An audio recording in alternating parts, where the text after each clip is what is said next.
Cash in the home of former sanitation minister Cecilia Dapaah. As Joy News learns, the police are set to extend the theft investigations to include the source of the money.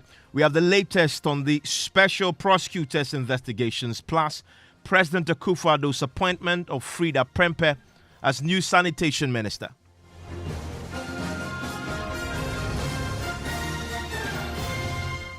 This is Top Story with Evans Mensah.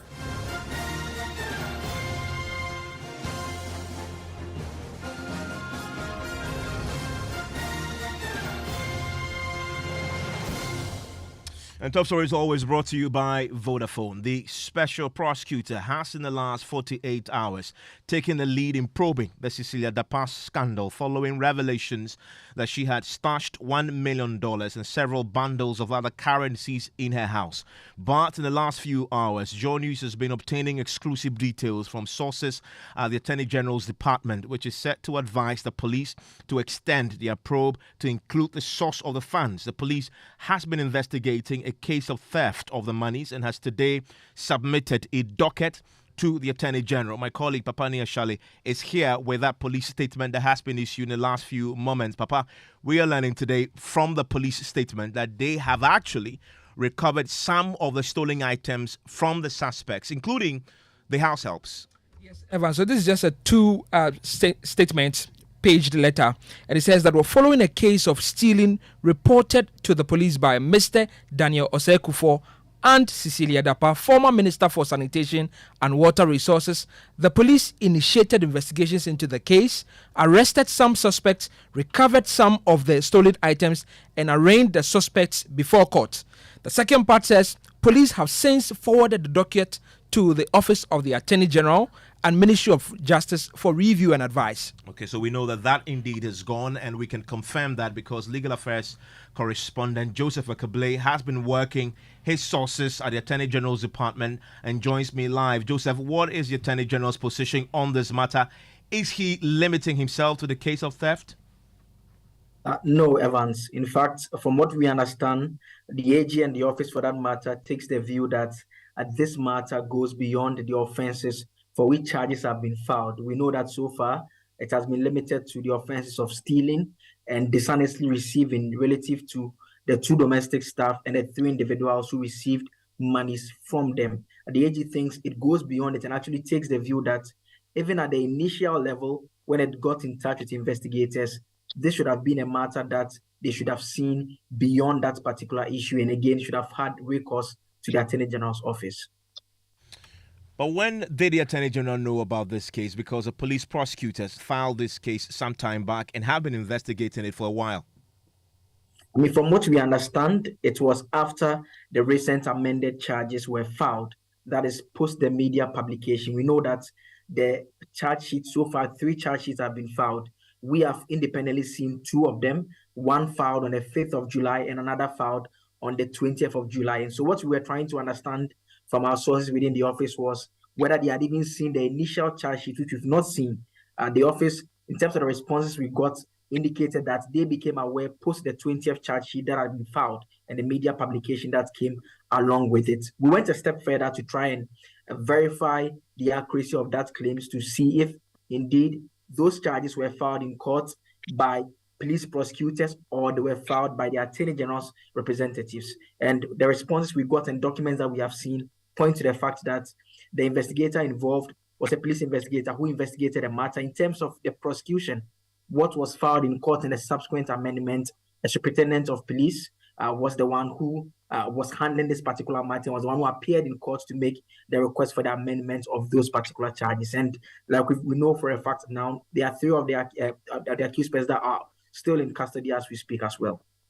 So do we have clarity then when the Attorney General, based on our sources, suggests that the advice will be extend? Is a suggestion that he only got wind of this just when all of us got wind of this? This possibly will be either Thursday or Friday? Evans. Sorry, Joseph, I lost you. Yes, Evans. I mean, that's the understanding that we have because the question that we placed was twofold. The first was to the effect that, I mean, were they aware and when exactly were the first charges filed? And secondly, when the subsequent charges came to their attention. And The responses we got indicated that it was post the last amendment that was done, which was on July 20.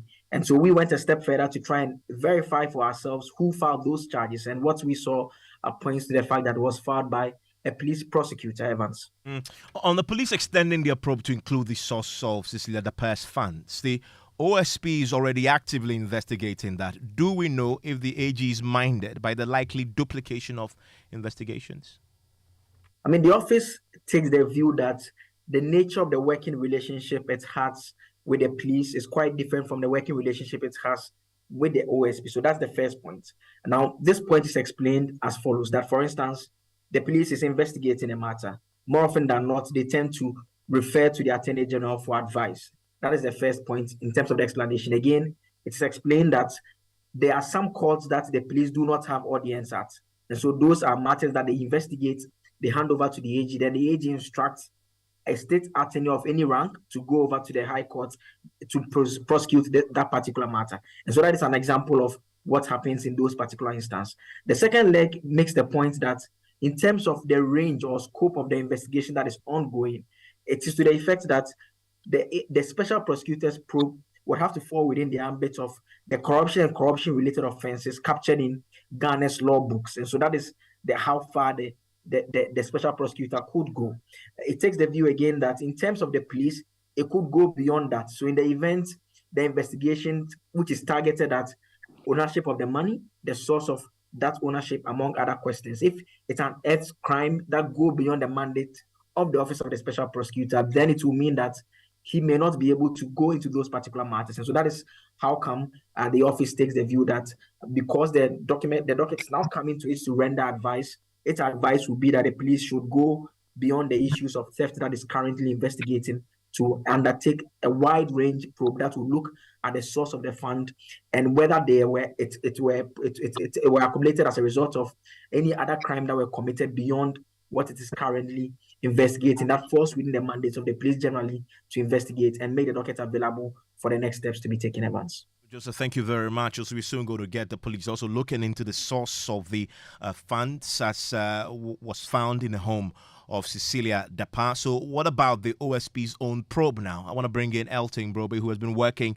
that angle for us since the story broke. Elting, we've been reporting a lot on the search yesterday. What are we learning tonight about this ongoing probe by the special prosecutor?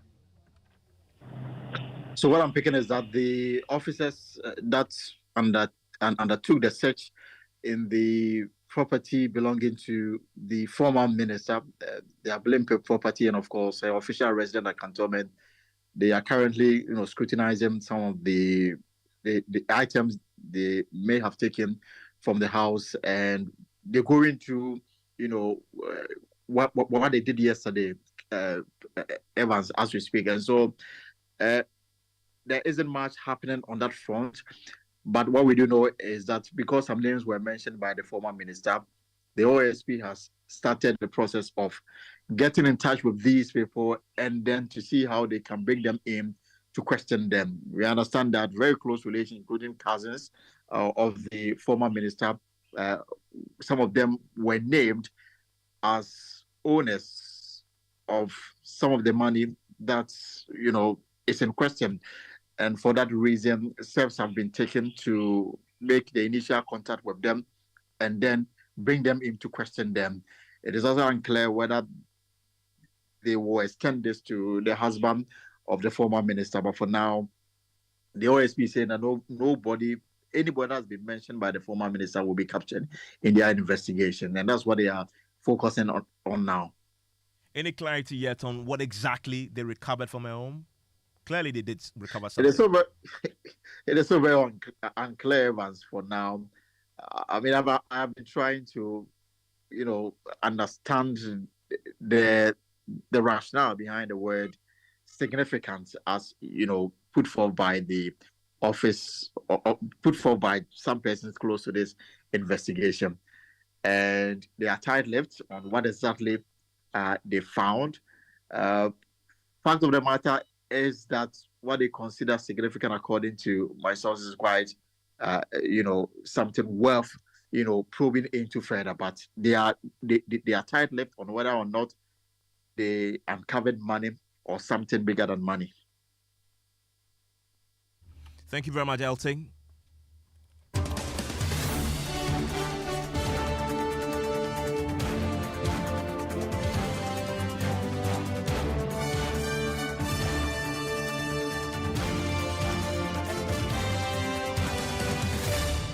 And shortly, the new appointment made by the president tonight to replace Cecilia Dapaah. We'll get into that for you shortly. But I want to quickly bring in Justice Abdullahi, who is lawyer and law lecturer at the UPSA. Also joining us right now is Evans Mensah. He's a co-chair for the Citizens Movement Against Corruption and a board member of the EU Advisory Board Against Corruption. Thank you very much, gentlemen, for your time here on Top Story. Let me start with you, Justice Abdullahi. So today we've been hearing a lot from the office, the Attorney General's Department, on the back of the statement from the police that they have now formally submitted this docket to the AG. They've been investigating theft, but the AG is set to advise, and that's their position, that they extend that probe to include the source of funds.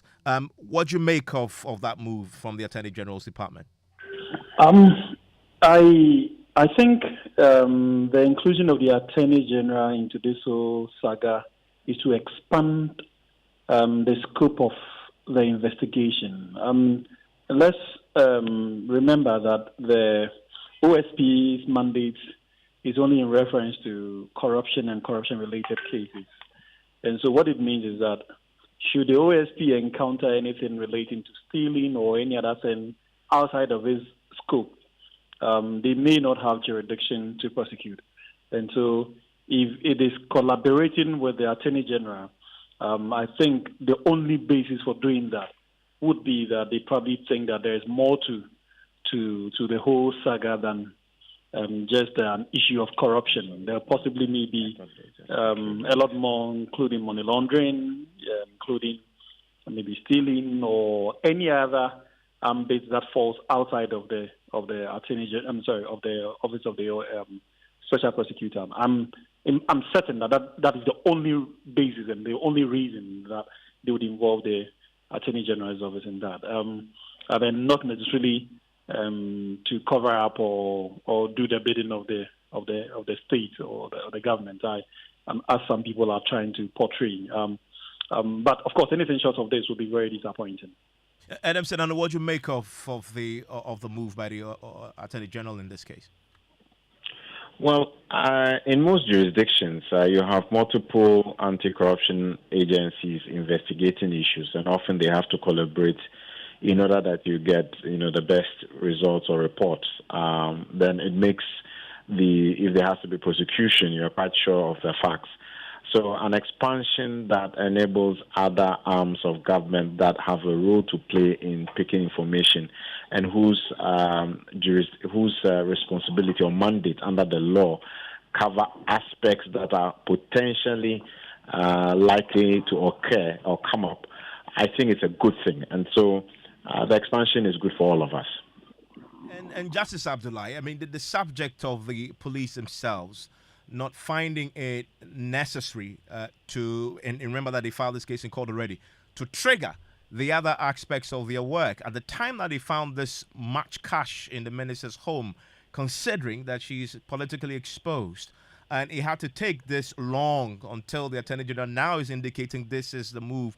Should the police themselves have found it necessary to trigger that next level probing to, goodness me, we found this money in the minister's home, we should extend it beyond theft? So this is where the, yet again, disappointment of the Ghana Police Service comes in. The pick and choose attitude with which they approach the fight against crime is more revealing in this particular case. And it's really nauseating that we had to even come to this point when right from day one they had the benefit of the entire information and the circumstances of this matter. And it took media men to even bring this out, and they are still not even actively involved in the entire processes. And so, it tells a lot about the kind of police service we have, which literally would need somebody at the top to trigger their processes.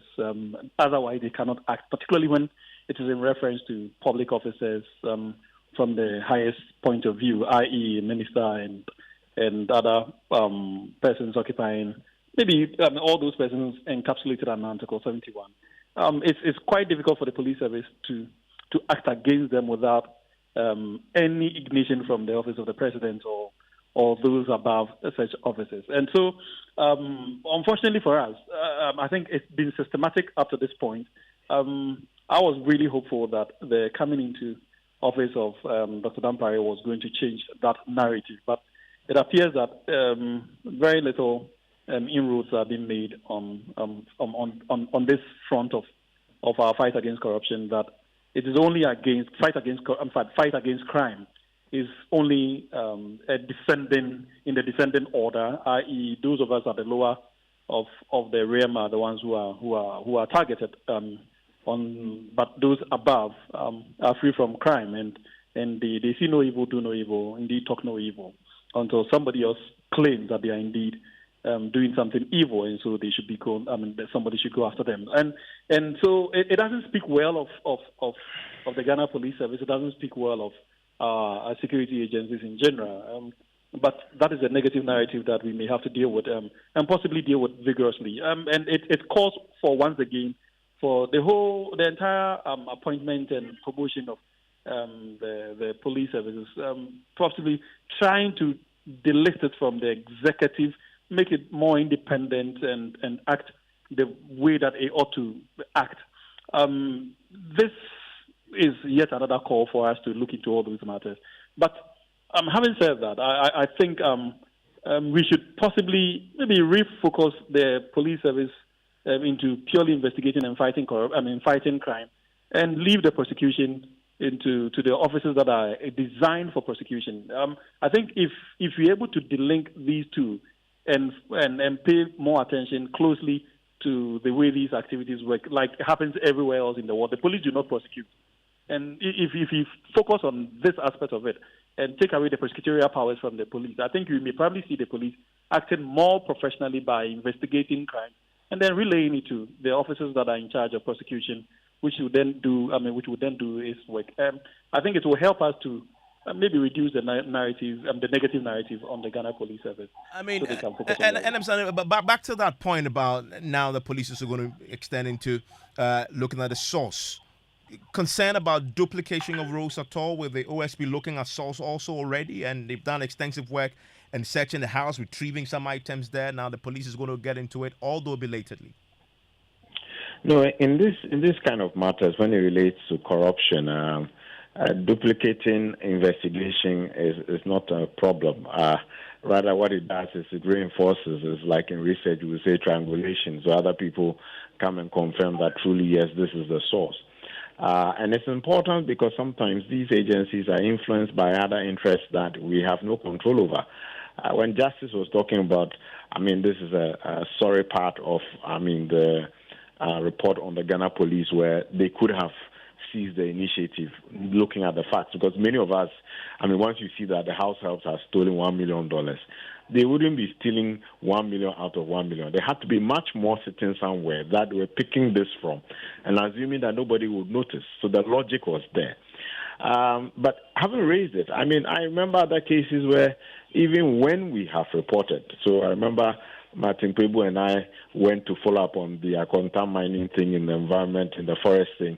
Nothing had been done after 2 months of public outcry, and we're told because nobody had formally lodged a complaint. So we went back the following Monday, the two of us filled the forms.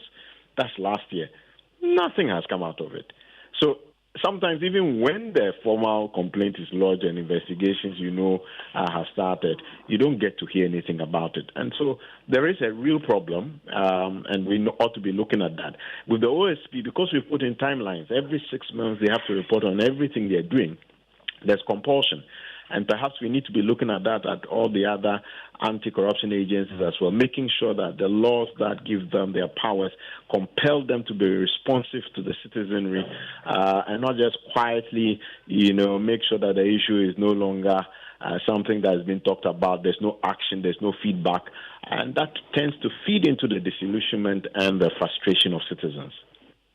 And as we stand tonight, where we stand tonight, there's a lot happening as far as this case is concerned. The OSP has jumped into this already, and then now we're having the police also going into this. And a minister, substantive minister, have also been appointed to, this particular ministry to fill the gap that she has left behind.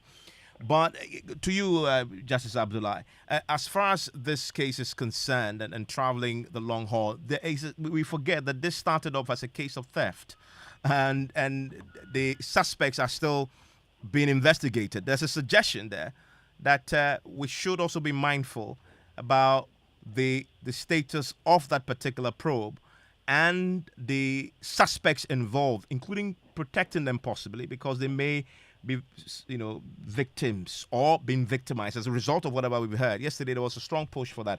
Is it necessary, as we focus on the cash that has been stolen from the house and the minister's involvement, to also pay attention to what is happening to the suspects involved here, as in the house helps who have been picked up and been investigated for a while?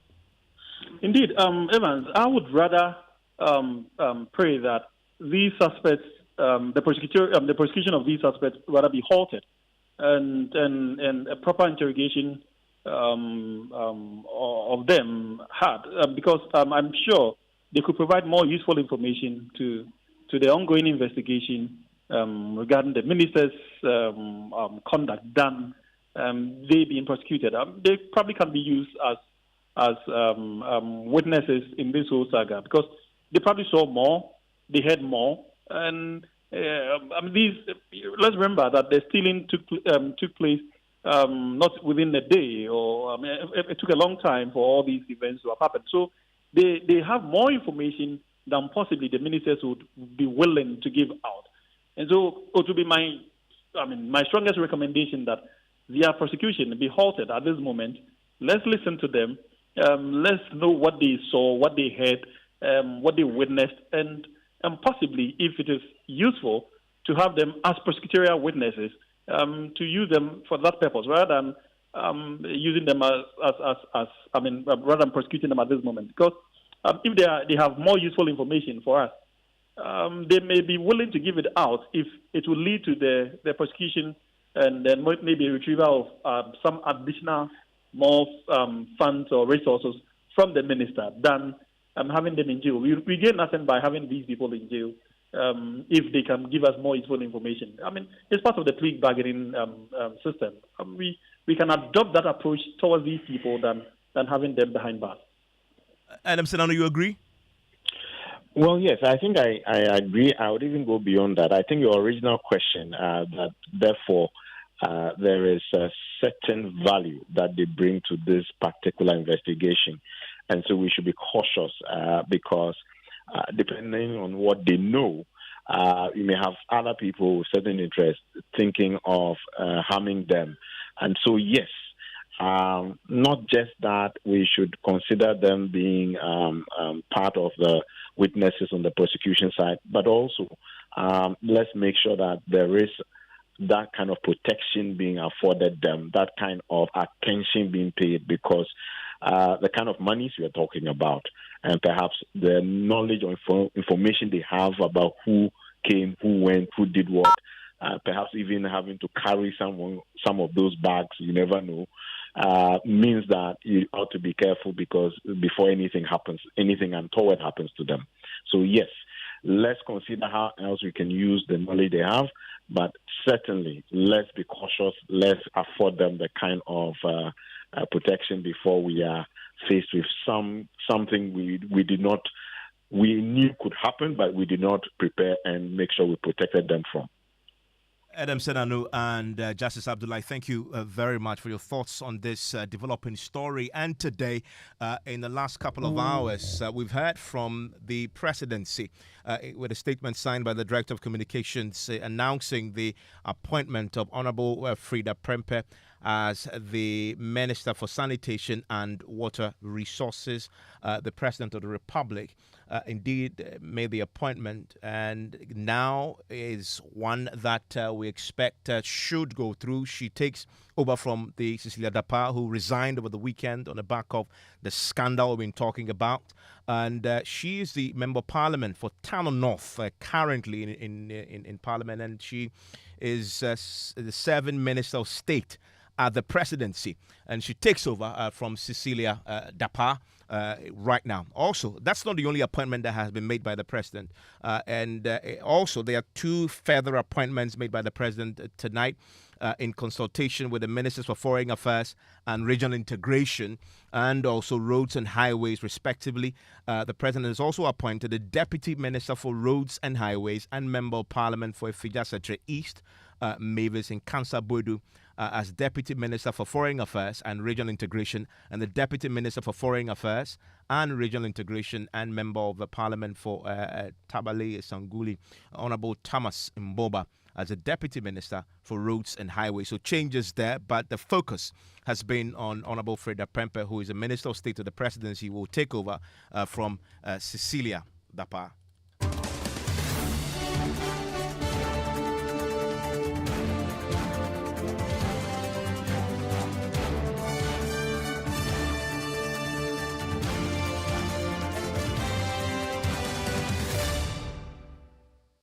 I want to bring in the former Executive Secretary of CONIWAS, a coalition of NGOs in water and sanitation, joins us right now on the appointment of Fridapem as the new Sanitation and Water Resources Minister. Patrick, you worked extensively with the resigned minister, Cecilia Dapaah. Now we have another minister appointed today by the president. What do you make of the appointment of Fridapem? Yes, thank you very much for seeking my opinion. But first and foremost, we would like to appreciate the president for considering yet another female minister for the sector. Water and sanitation being very unique. When it comes to men and women, we have seen the women give some extra passion to water issues. But what we expect of the new incoming minister is to continue having the passion that a person who will succeed in this ministry will need to have. Beyond the role of a minister and just you are a worker, you need to have that extra passion as a woman, as a mother, to be able to succeed in this ministry. That's the first thing we expect.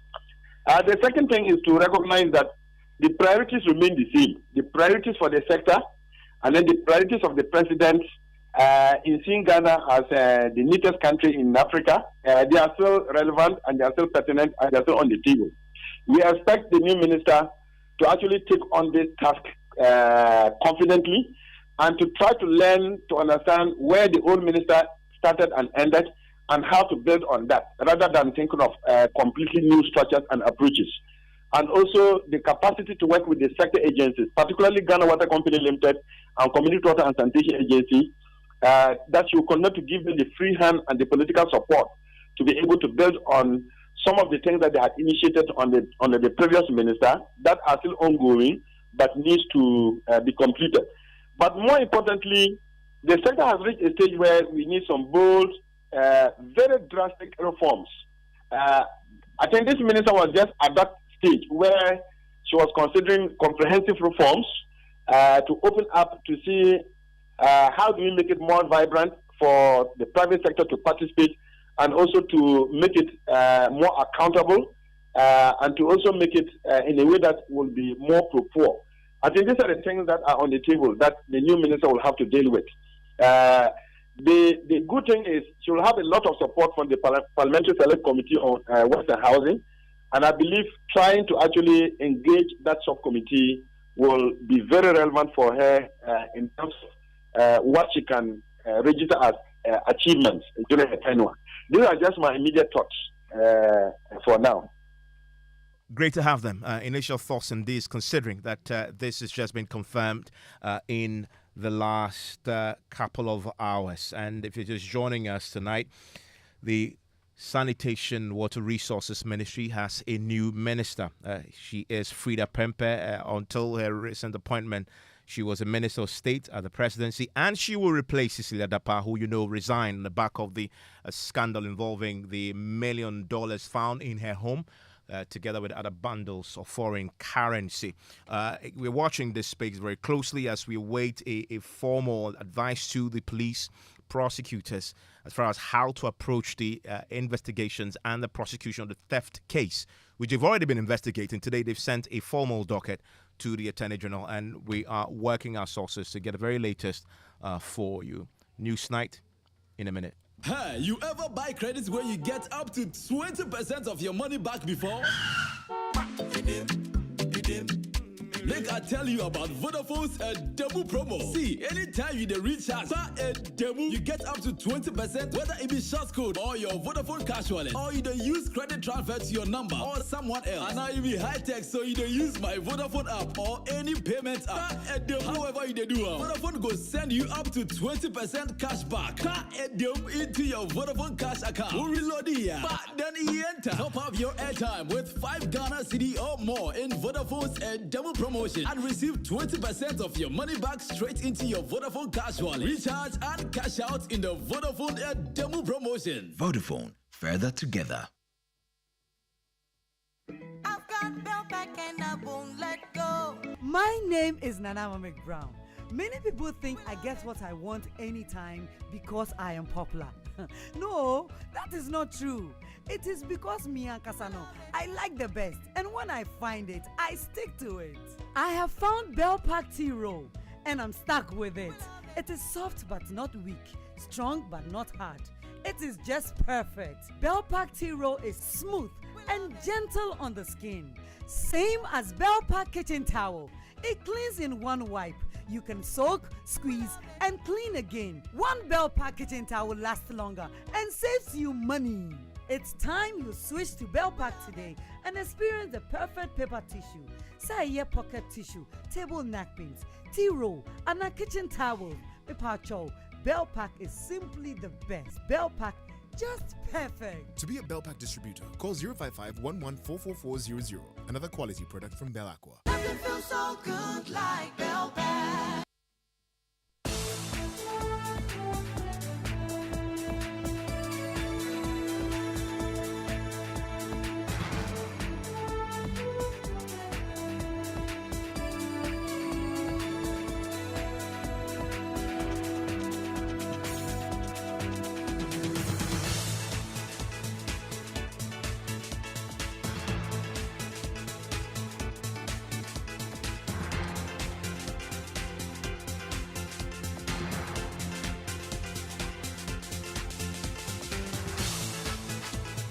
In the next 60 minutes here on News Night, Parliament strikes out the death penalty from our laws, replacing it with life imprisonment. We have details. Also tonight, the Attorney General is directing the police to investigate and prosecute suspects involved in the Adisado College violent assault that went viral. Details that the GES and the Ministry of Education are locked up in an important meeting with authorities of the school to unravel the circumstances leading to the incident. Seeing this video, the region taking over to do the investigations, and we're expecting them to report, definitely we will know the punishment or the sanctions to give. Also tonight, NDC MPs descend heavily on Finance Minister after he flip-flopped on dates for the mid-year budget review, saying the occurrence is a result of the minister's inability to massage the figures. They are giving us reasons that is not tenable. Now they are having, the World Bank is having one of its representatives sitting in the Bank of Ghana. So they can no more massage the figures. Maybe the minister is having some challenges balancing his books. The minister will meanwhile be meeting MPs on Friday ahead of the presentation. Friday, the Minister of Finance will be available to hold intensive meeting with members of Parliament. And in business, government to soon take a decision on the future of the National Investment Bank as part of financial sector reforms under the IMF program. And in sport, political sports, Is the Western world taking its push of the LGBT too far? The BBC is under fire after its top journalist asked a Moroccan female footballer this question at the Women's World Cup. In Morocco, it's illegal to have a gay relationship. Do you have any gay players in your squad? Big uproar. That in 50 minutes. And later, Supreme Court rules that it did no wrong in ordering Parliament to expunge James Echikwesi's name from its records. We have details as the Chief Justice warned lawyers involved in the case must desist from misrepresenting his decision on the case to the general public.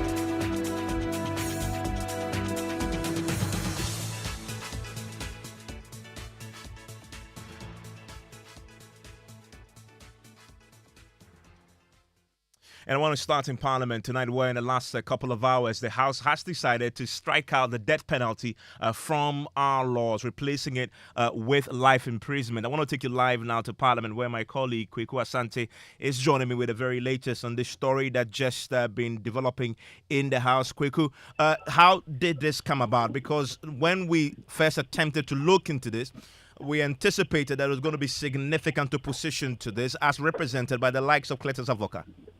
Yes, indeed. In fact, just about 2 weeks ago, when the second reading of the bill was taken on the floor of the House, there was such a strenuous debate on both sides, with some arguing against the change in law. We had Cletus Avoka in particular, and the Deputy Majority Whip, Habib Idrisu, leading the pack of MPs who believe that the death penalty must be left in the Criminal and Other Offences Act. I must emphasize, Evans, that the death penalty in Ghanaian law generally applies to the death penalty, one, and those who are accused of high treason. If you commit high treason, you will suffer death. That has not been changed.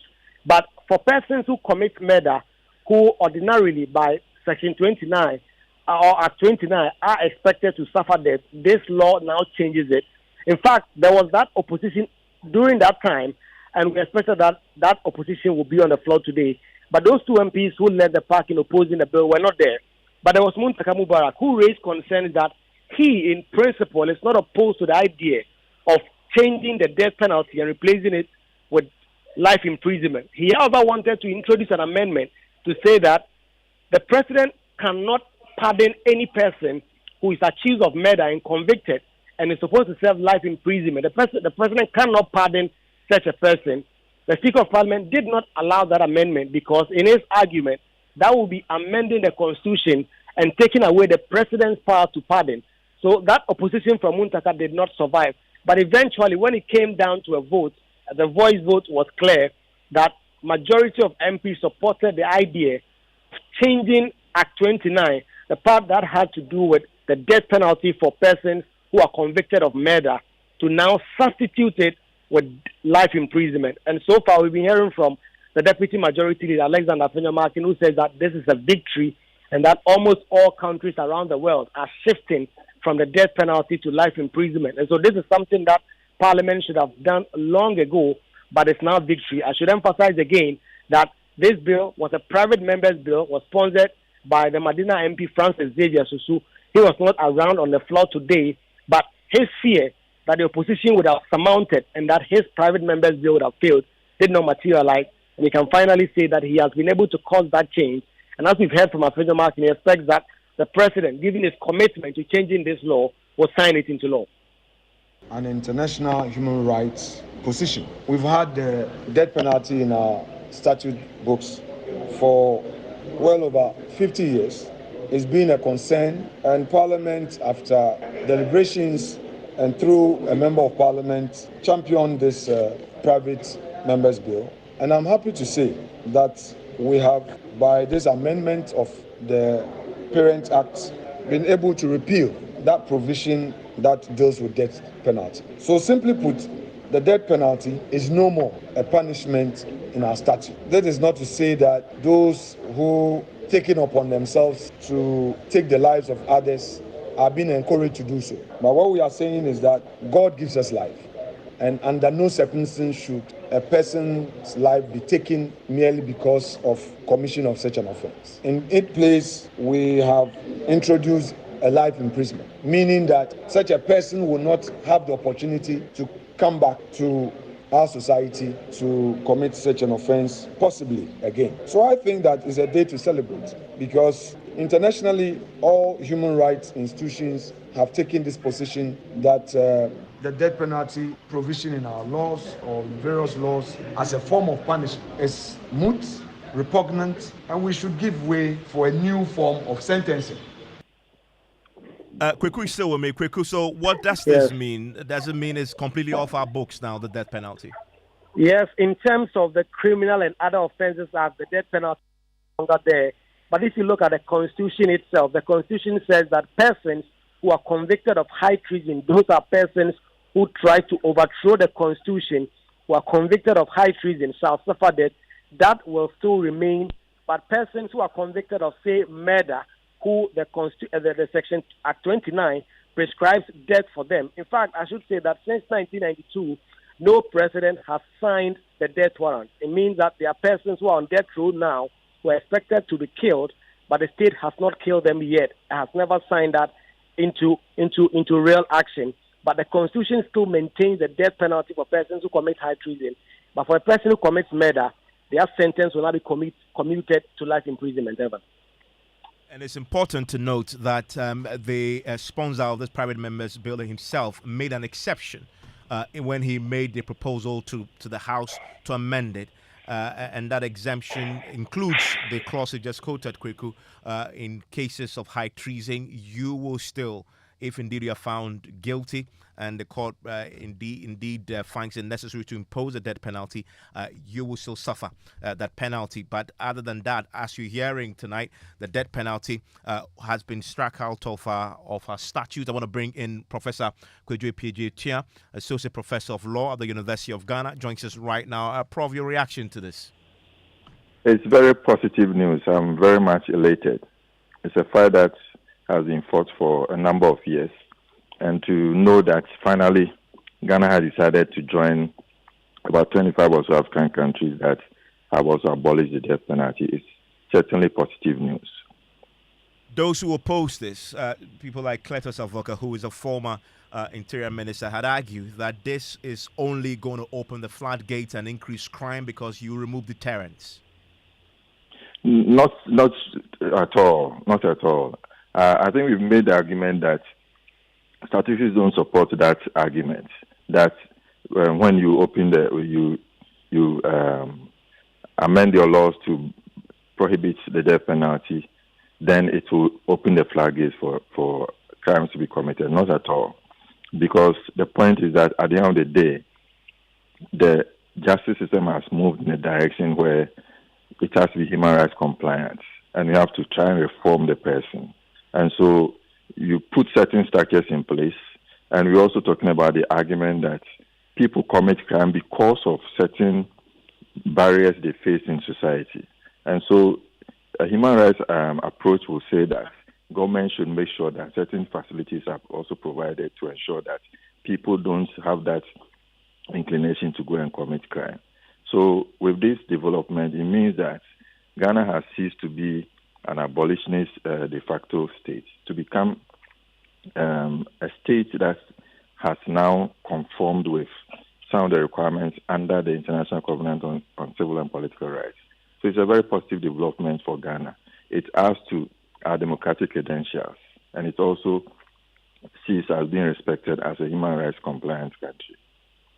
stay with me. We can now bring in Francis Xavier Susu, who, of course, sponsored this private members bill, joins us right now. Francis, when you joined me on PM Express just last week, you were anticipating some significant opposition. Your own colleague on the minority side was on a show with you and promised you that they were going to mobilize to defeat you. You've won tonight.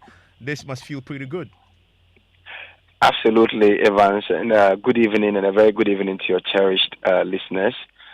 It is indeed a very positive news, and I'm extremely excited and grateful to the Speaker of Parliament, both the majority and minority leaders, the whips, and all members of Parliament who supported to ensure that we are able to achieve this feat, because I believe that this is a major policy shift, and it's a major reform in our criminal justice system, and I believe that it definitely will go down as a very progressive move towards advancement of human rights, protection of human life, belief in life, and also permanently putting to rest the debate that Ghana is indeed pro-life, and we would not endorse killing for killing. Professor Page, let me bring you in here on this very critical matter that some have suggested. What happens to the 172 people known to be on death row as we speak tonight? On the back of I this, don't know the nature and the content of the new law, but I'm supposing that it would apply retroactively to people who are on death sentence, so that their sentence will be commuted to life imprisonment. Francis Xavier Susu, this is your baby. What's your understanding of this?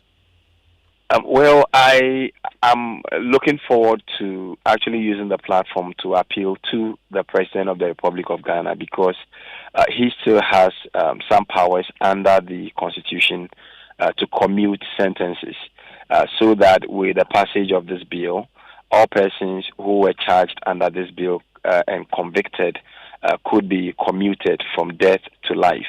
And indeed, the total number that we have as of today is 176 persons on death row. And will you be sending a formal petition to him? And I guess you are also expecting that, from what we've heard from Afanyo Marking, the president is eager to sign this into law very, very quickly. Would you follow up with a petition? Absolutely. I intend definitely following that up. I am confident that with the president signing this into law, he probably will make a public statement that probably may commute all persons on death row to life. But if that doesn't happen, I sure will follow it up with petition together with all our partners like Death Penalty Project UK, Amnesty International, who are being at the forefront of this fight, and all other CSOs who have actually been assisting us to ensure that we mobilize support for this. And so I'm really confident that we will be able to call on the president to commute all those on death row to life. And you just mentioned Amnesty International. I'm delighted to say their country director, Genevieve Partington, just joined us right now on the telephone line. She's in Ghana representing that global campaign group. Genevieve, thanks for your time here on Newsnight. What's your reaction to this? And already you're hearing Francis Xavier Susu say that they will be probably including you in terms of his petition to the president to commute all those 176 people still on death row on the back of this action by Parliament, commuting their death sentence to life imprisonment. Yes, thank you so much. I mean, Amnesty International, we are over the moon. This is a win for human rights today.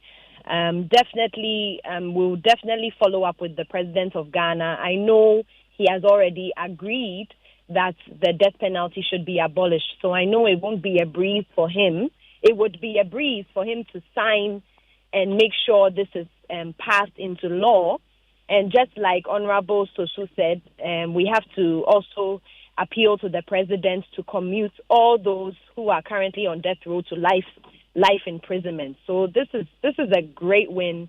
I would like to commend the Speaker of Parliament, because I was listening eagerly to the deliberations in Parliament today, and you could tell that they really pushed for, the second reading to be adopted and to proceed to a vote.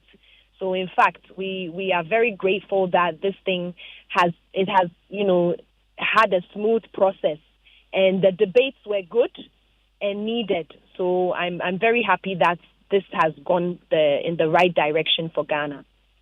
And Professor Apiajetia, this is many people listening to you right now who may have been victims or relatives who had, encounters with people who may possibly have taken the lives of their relatives, who say to you tonight, you're saying tonight on the back of what has happened, the murder going forward after the president signs this will no longer carry the death penalty. How do you explain to these families who possibly are currently going through the criminal process, looking forward, as they say proverbially, an eye for an eye, that they will not get that? They will not get the same penalty imposed on a person who took the life of their relative.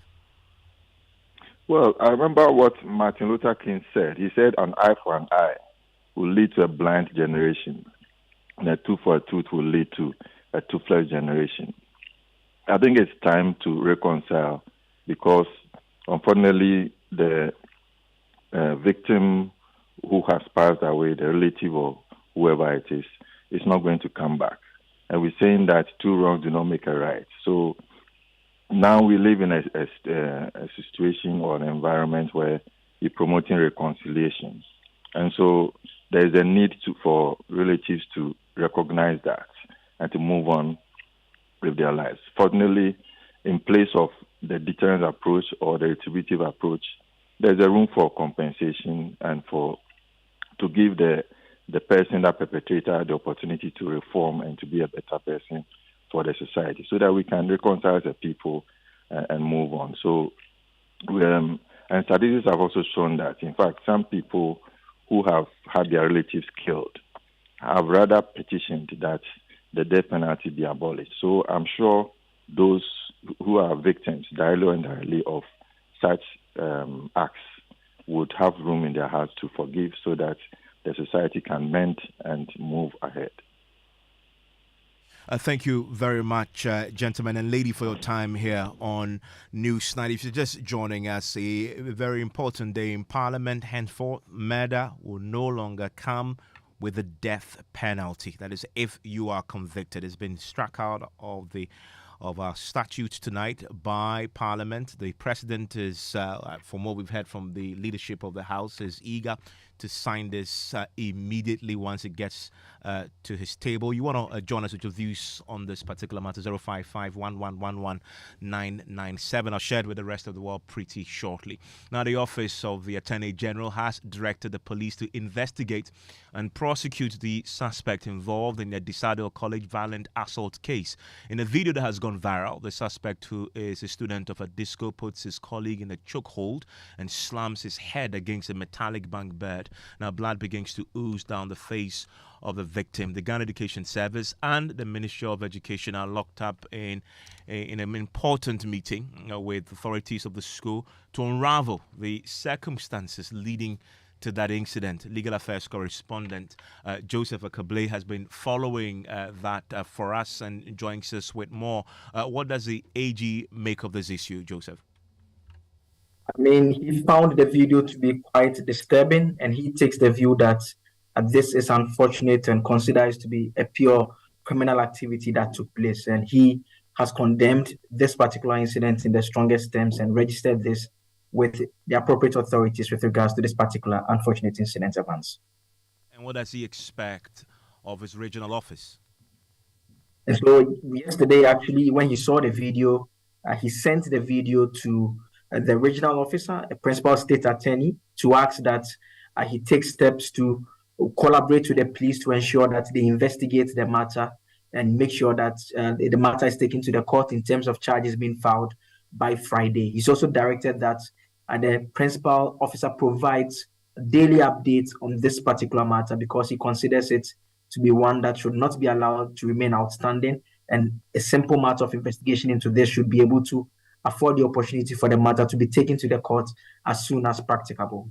So I guess he's very determined to see that the suspect in this case is prosecuted. Do we know if the investigation have already started? Yes, we are told that the police officers from the police command have already made contact with the school, specifically the headmaster of the school, as part of the initial investigations into the matter. The second leg will be to identify these individuals and get in touch with them, and then proceed to try and pick statements from them, and then they will take the matter up to the court that the AG expects it to be done. And so what we can confirm is that, yes, the police have begun investigations into this particular matter and have already made initial contact with the school authorities. Okay, Joseph, thank you very much. And I want to take you to the Ghana Education Service offices now, where we understand that the Ghana Education Service and the Ministry of Education are locked up in a meeting with authorities of the school in an attempt to unravel the circumstances surrounding this action that have already been taken, remember, on this particular matter, including the housemaster being suspended. James Aveji is there for us and joins us on the line right now. James, what are we learning? So, as we speak, that meeting has ended, and some decisions have been agreed on. Fortunately, I have here with me the public relations officer of the Ghana Education Service, Ms. Cassandra Chum Ampofo, to quickly run you through what they have agreed on that meeting. So, Madam, so what exactly have you agreed on in the meeting? Oh, thank you very much. We told the minister, the deputy minister, of the investigations that we have started. And so we also informed him that they were to report to us in 2 weeks' time. We demanded that we report by Thursday, 27th of May, 2023. And so in the meeting, we were to facilitate a further medical examination on the injured students. And so currently, as I speak with you, this adult team, the Central Region Director, they are the reach of this evening. So we can have further medical examination on the injured students because they were here together with their parents as the culprits. And so tomorrow, the ministry has also mandated us to begin our psychosocial support. You know, they are third-year students and they will be starting the WASI next week. And so we need to prepare them, give them that psychosocial support. And so we are starting that tomorrow. And then we know that the police have also taken over. And so we have to also collaborate with them well and ensure that we get to the legal conclusion of the matter. And so basically, these were the issues that came up. And so does that mean that you are handing over your student to the police to start with investigations and prosecution from their end? Well, anything that happens in the school, we also have our administrative rules. So, in as much as the police, the agencies are taking over, they can continue with whatever they are doing. And what we also mentioned or said in the meeting is that whatever interrogation will meet, because these are young ones, definitely they'll be accompanied by the lawyer, the central regional lawyer, education, and then we've also asked that a teacher or an adult should accompany them to the police station. But it doesn't mean that we are leaving everything in the hands of the police. Administratively, we are also doing our part, or will continue to do our part, and then report to the ministry by Thursday, as we have asked us to do. Okay, finally, apart from the victim who is at the Ridge Hospital undergoing treatment now, have the rest of the students returned back to the Central Region? Yes, today we had the victim, the injured students and then the culprit. And so they came in their school bus. You saw the school bus, and so they would all go back to school after. Evan, so that's the PRO for the GES telling us what the latest is on the matter. And so we expect that as they continue with their investigation, the police, together with the Attorney General's office, would also continue pursuing the matter from their end, as she's been telling us. Thank you very much, James Abaji. There, still live here on News Night is on Joy 99.7 FM, and George Yafe is now joining me with business. After that, we'll take you to Parliament, where there's been some scathing criticism of the finance minister by the minority side, accusing him of attempting to massage figures, a reason why he's been flip-flopping on the date. to present the mid-year budget review. George, what do you have in the headlines? Well, Evans, coming up in business, government to soon take decision on future of National Investment Bank, NIB, as part of financial sector reforms under the IMF program. And ECOWAS Bank for Investment and Development warned cutting Indian rice export could impact Ghana badly. We have details for you. The business news on Newsnight is brought to you by MTN Business. Welcome to the new world of business. Allianz Life and Ghana Pay. Business no a bit news to say. So the projections from the first quarter show a higher total gross profit for the fiscal year. A bit me a kasa saying, Nana, who's not land you? He did a port right here. A bit me a say. Here are your items. Thank you for coming. A bit me a kasa saying, yes, 2 for 10 cedi, me no 10 cedi, 2 for 10 cedi. However you do business, wherever you do business, MTN Business has a solution for you. Join us on 14th July at the Kumasi Mall and 28th July at the Rollins Park in Accra Central. To learn how to do more and stay ahead of the pack, visit mtn.com.gh/business or call or WhatsApp 0244 308111 for enquiries. It's time to scale up this July with MTN. MTN.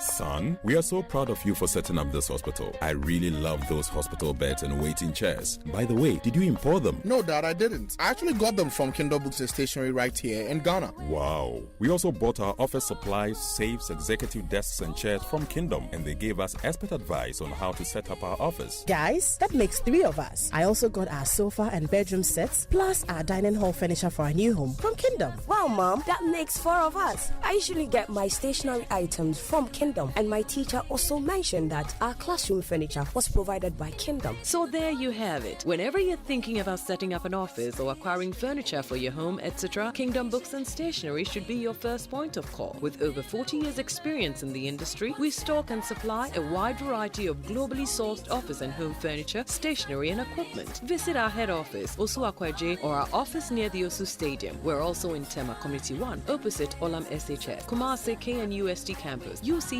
Cape Coast, and now at the Marina Mall, Airport City. Or call us 0302 764101, 764209, or 762792. Visit our website www.kingdomgh.com.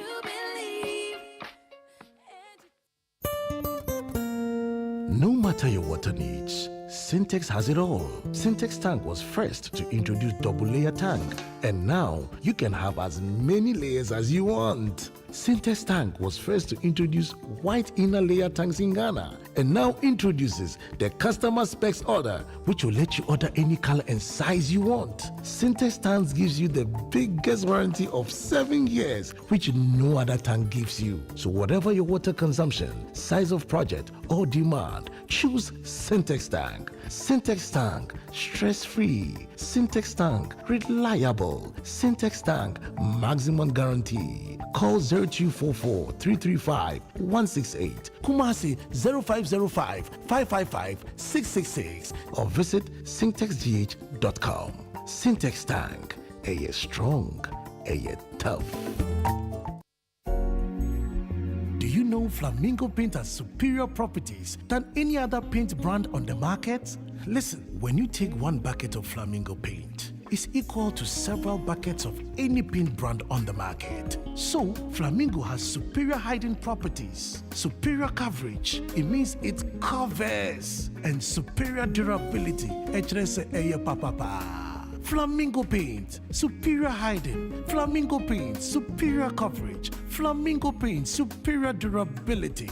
Flamingo paint, simply superior.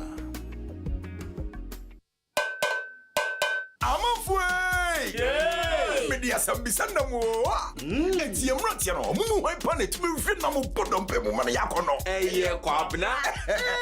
Na mumu hwan so na tumi tasmale me ma yene nyina de. Eye kojo. Enu kro. Kobre tumi hwe na bodompe mo sense o yi super accident eba. Ayede yan ban ne do braye. Bu si echi na mo ho ban na sem mana hoode ne. Sa ani na kudwo so yi super accident chako. Na eno ne de e ma wo se wo ye kregen fita. Na watimi asiri bedwo ma na feel you. Ey kojo.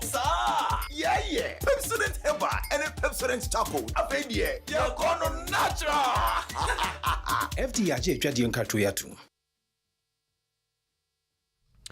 You're welcome back to Business on Newsnight. Now, government will soon decide on the future of National Investment Bank in terms of possible restructuring of the financial institution. The IMF program requires government to come up with a strategy on the expected support for financial institutions it has interest.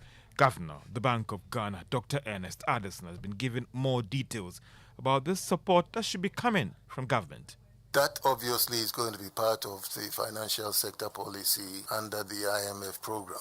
And once we are done with the immediate issues of the impact of debt, we have to also go back to relook at banks and make an assessment of those that are viable and those that are not viable. And the NIB is one of the banks that have been figured to make that assessment whether we want to make it viable or not. If it's viable, the government can find the money to recapitalize it. Yes. If it's not viable, then obviously we'll have to find a different, use for that instrument. So these are ongoing discussions between us and the international partners. And I believe that in the next year or so, we'll get a clearer sense of how to handle those particular institutions that are very weak. Governor of the Bank of Ghana, Dr. Ernest Addison. Now, India's decision to cut rice export will have direct impact on the Ghanaian economy. Now, that's according to a new report by the ECOWAS Development and Investment Bank on economies in the West African region. Dr. Joseph Kojo is head of macroeconomic research and studies division at the ECOWAS Bank for Development and Investment. Ghana imports a lot of rice from India. It's about 60%. Togo imports about 98% of its rice needs from India. Cote d'Ivoire, about 70%. Senegal, about 75%. So all these countries are highly dependent on India for rice imports. And when you talk about other grains like wheat, where Ukraine and Russia also come in, these are likely to adversely impact our economies going forward. So for Ghana, debt, inflation, and then exchange rates are key issues that we need to look out for. Thank you. Dr. Joseph Kojo is head of macroeconomic research and studies division at the ECOWAS Bank for Development and Investment, launching the West African report on economies in the region. Some businesses have described the increase in the policy rate as disturbing for firms in the country. The Bank of Ghana increased its key lending rate by 0.5% to 30% due to concerns about rising inflation rate. Chief Executive of the Ghana National Chamber of Commerce and Industry, Mark Bedu Abaji, noted that the development will complicate the current challenges facing industry and result in further shutdowns. Even those who want working capital are not getting it because cost of credit has also gone up significantly. So businesses those that are producing, will produce at a minimal level that will not cause them to go and borrow. Those that cannot survive definitely will close down. And this is obvious. I said it the last time that you have been visiting some companies and some of them, they have closed down and people have been laid off. It is real. And if you continue on this tangent, the number of unemployed people will go up. So this concern should not be the concern of only businesses. It should be everybody's concern because your brother may be affected. If interest rates should go up, if taxes should go up, and the company in which your brother is working or you yourself, you are working, if you are not able to cope, they will close down. Others are also relocating to other countries. Now, Chief Executive of the National Chamber of Commerce and Industry, Mark Bedu Abuaje. The Association of Ghana Industries is asking industry players to be heavy on corporate social responsibility to ensure sustainability of the environment. This, they believe, will go a long way to expand their operations for more profit. Sechuma Kabwa spoke to Joy Business at the 2023 edition of the National CSR and Sustainability Conference organized by the Center for CSR West Africa. Your profit is only sustainable when you work well, your workers, your environment, your community, and everything. If you make profit today, it does not guarantee you profit tomorrow. And for every business, what you want to do is to be able to sustain the profit. You may make a small margin today, but if you sustain over a long time, it will accumulate with very heavy profit for you. So businesses understand this principle, that the profit you make is not only for today, it's also for tomorrow and the next day and in the years ahead. So therefore, you must operate in a responsible manner that guarantees success, that guarantees sustainability. Chumakwabwa is the chief executive of the Association of Ghana Industries. The University of Ghana Business School says it is poised to support the growth of business education in Ghana through various measures it is embarking on.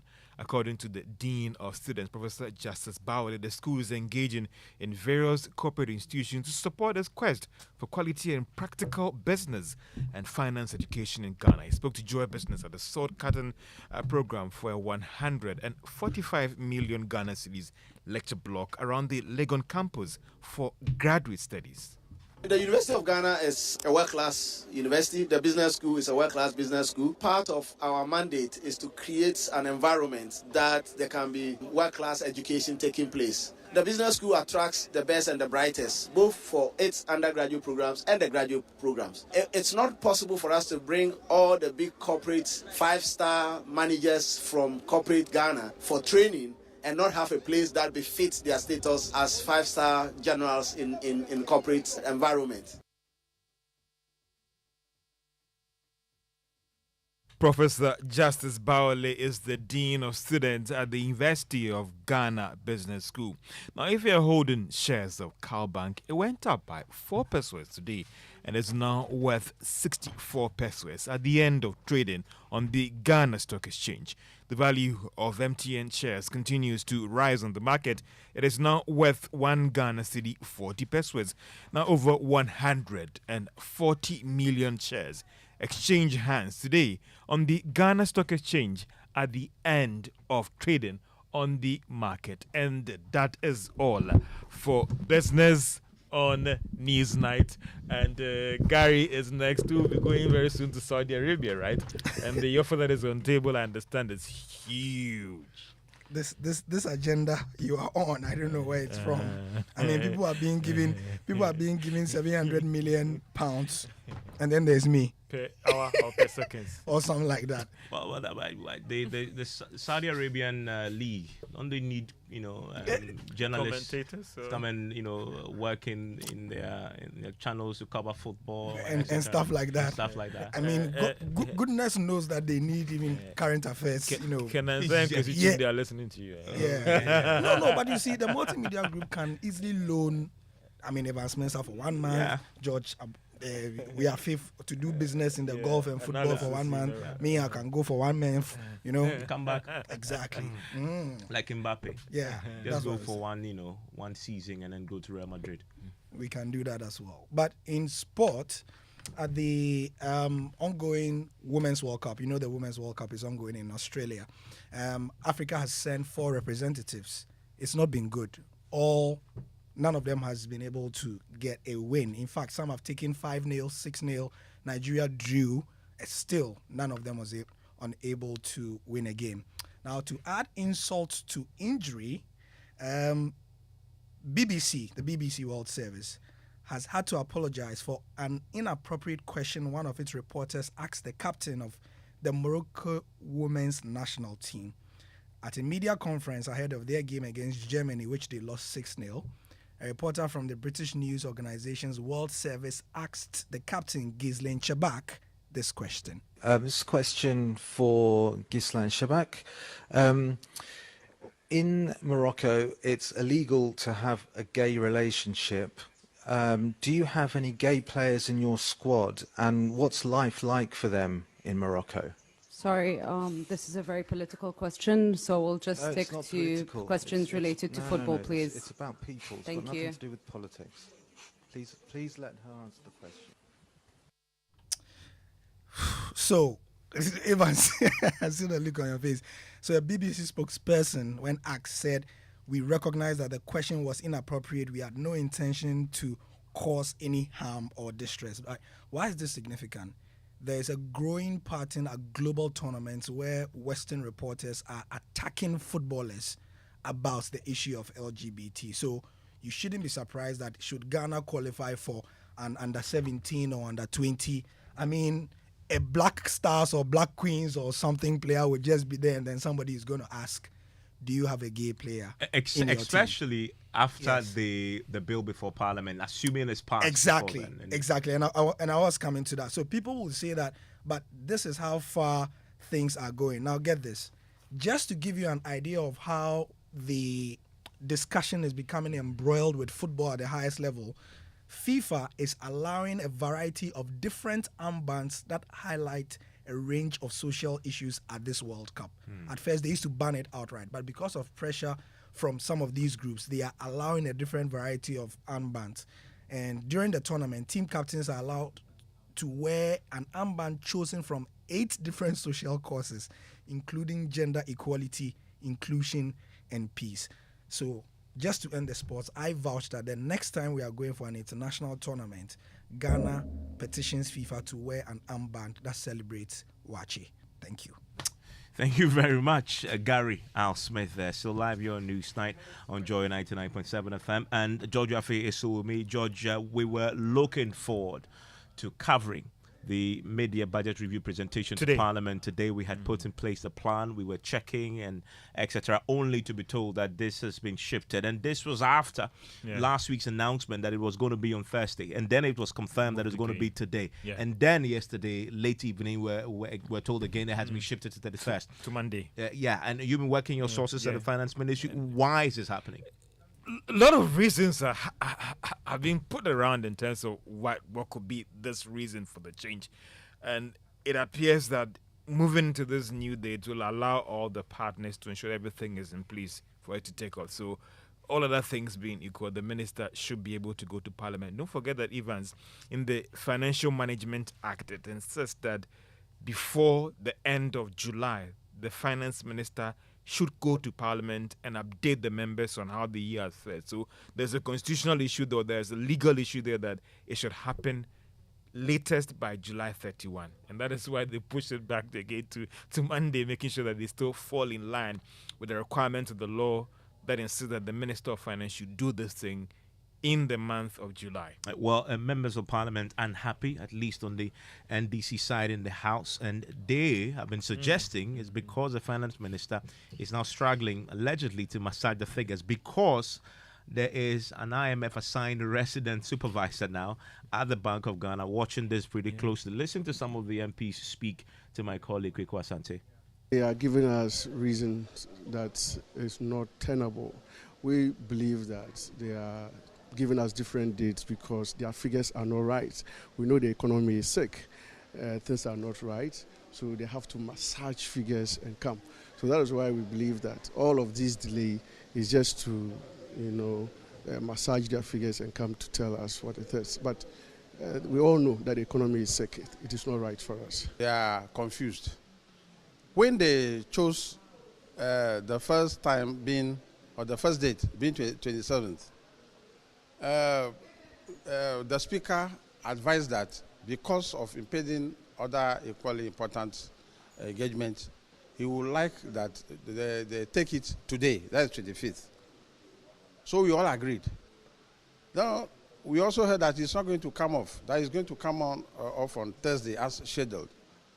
And we are here prepared for it. I hope you also prepared to come and show to Ghanaians what the minister has. But here we are, no show. One thing outstanding in this case is that there are some issues that the World Bank was raising. If you remember, the minority in 2019 raised the same issues, how they were trying to bring different figures. They bring different figure for Ghanaians to appreciate the international community to different figures. Now they are having, the World Bank is having one of its representatives sitting in the Bank of Ghana. So they can no more massage the figures. That is causing the problem. I was very much surprised as well because this thing is long overdue by by the normal procedure, we should have had this thing exactly mid-year. And this thing has been put on and off. But we know there are a lot of uncertainties within the finance ministry.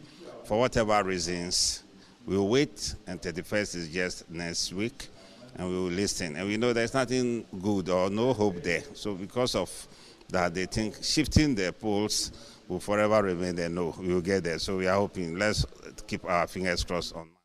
Well, we understand now that, of course, it will happen on the 31st, but also the finance minister will be meeting the entire House before then. Parliamentary correspondent joins us with details of this. Kweku, do we understand why the finance minister is choosing to meet the MPs before the presentation? And this is pretty unusual, is it not? Yes, the specific details was not given by the speaker when he was speaking on the floor. But what we are gathering is that Parliament wants to start this new culture where the finance minister, before bringing any such major presentation to the House, will brief MPs, seek their views and inputs, and inculcate them in the presentation before he makes the presentation. And so, since the presentation is now scheduled for next week, Monday, the minister will engage MPs, leadership, backbenchers, get their views. We understand that the government is weighing the possibility of asking for more money. That has not been firmed up yet. And if they are going to ask for more money, and Parliament hell-bent on rising next week, Thursday, if the presentation is made on Monday, it will mean that not enough time will be made to consider all that. And so the finance minister is trying to lay the ground before he can do that presentation on Monday. So the Speaker of Parliament has been announcing that quite for a first time something to happen, the finance minister will be in the House to brief MPs, to have engagements before he comes in with a presentation. The Minister of Finance will be available to hold intensive meeting with members of Parliament. This is an agreement entered into between leadership and the Ministry of Finance as a prelude to the presentation of the mid-year review and possibly supplementary budget on Monday, the 31st of July, 2023. And that is the Speaker of Parliament, Alban Babwing.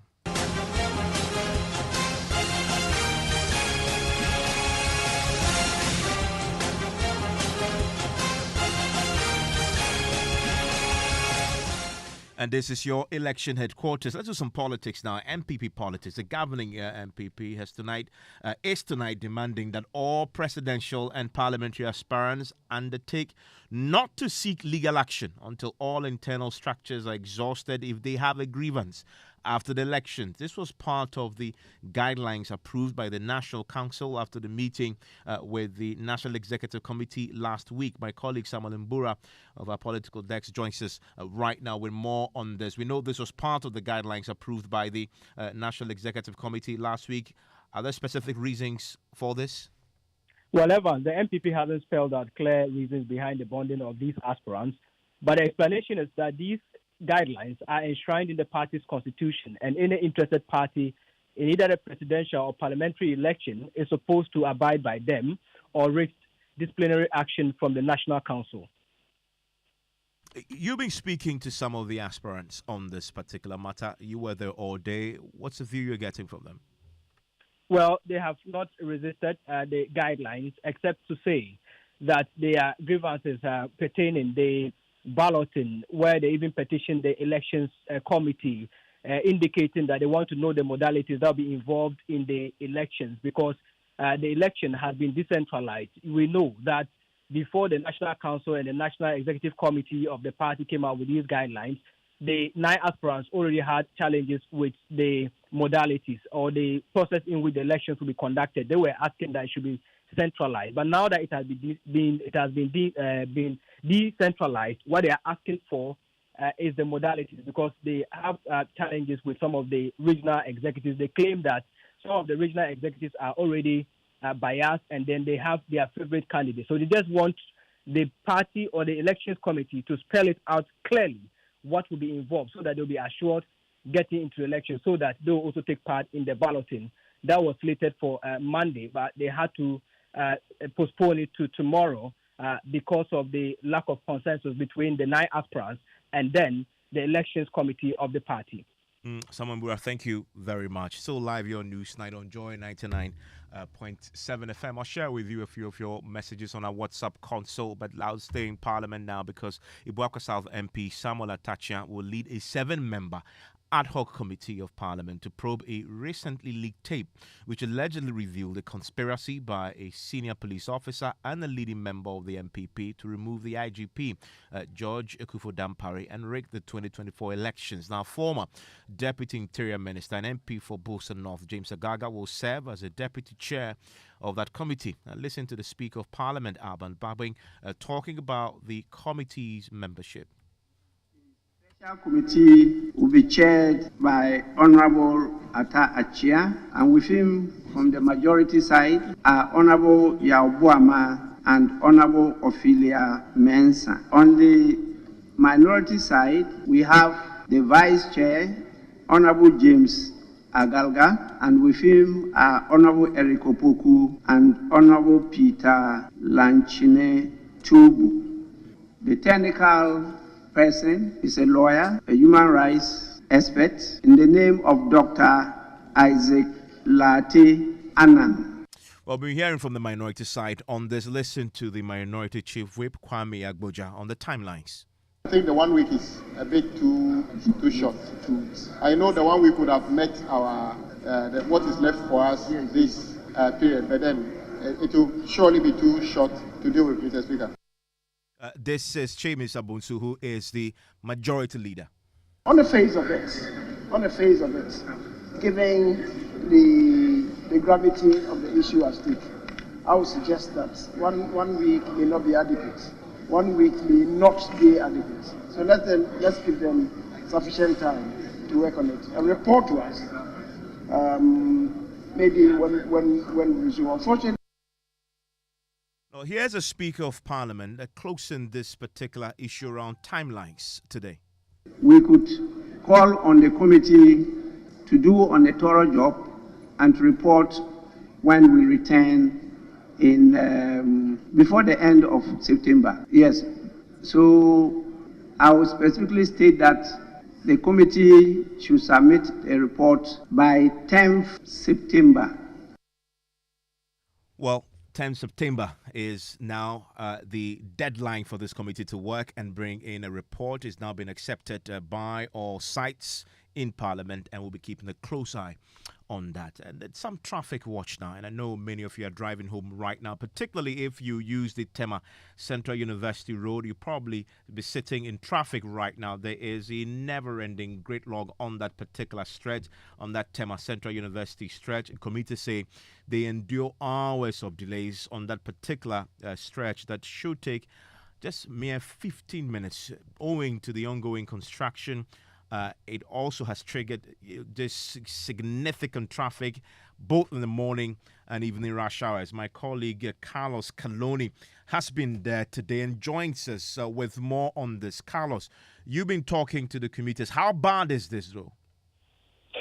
All right, so Evans, the road itself is not bad, but it's a single carriageway, and so the traffic situation on the road is intense. It's a serious one.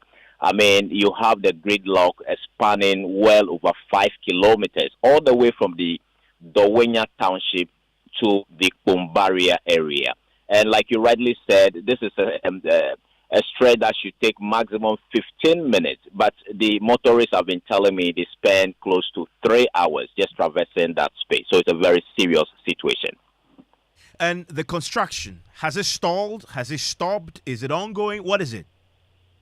Well, I can say for a fact that no construction activity is currently ongoing. In fact, when I went to the Savannah Junction, I counted up to about 5 earth-moving machines, all packed and left at the mercy of the weather. And then also at the Dowenya Township itself, I'm told that all the equipment have been moved from the construction site. Just 3 days ago, they came to remove the air conditioner that is attached to the site office there. So no activity at all is ongoing on the site, all the way from the Kumbaria area to the Pram Junction. And you've also been checking up on this report we've received on social media that one of the toll booths, abandoned toll booths, has been turned into a squatter joint from some squatters. What did you find?